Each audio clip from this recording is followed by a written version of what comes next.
Bromart on tuonut markkinoille hintalaatusuhteeltaan äärimmäisen kilpailukykyisen sarjan puukkosahan teriä.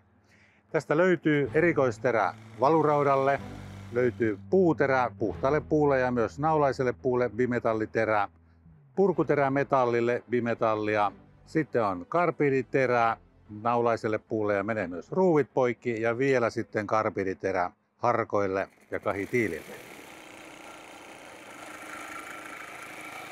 Näin katkesi vanha valurautaviemäri, oikein kova ja lasittunut.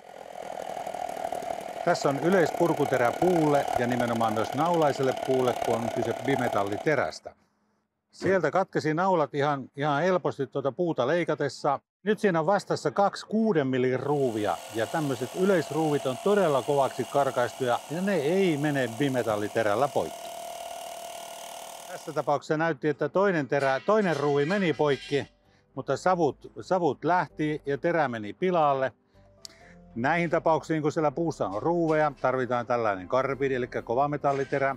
Ja kun on sopiva hammastus, 6 hammasta tuumalle, niin tämä menee hienosti myös puuhun, eikä haittaa naulat eikä ruuvit.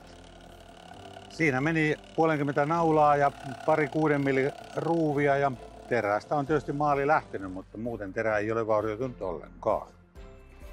Tästä löytyy harva kovametallinen puukkosahan terä 2 hammasta tuumalle. Se on tarkoitettu nimenomaan ja kaikkien parhaiten toimii kevytsoraharkossa ja siporeksissa. Kyllä mukavasti leikkaantuu harkko.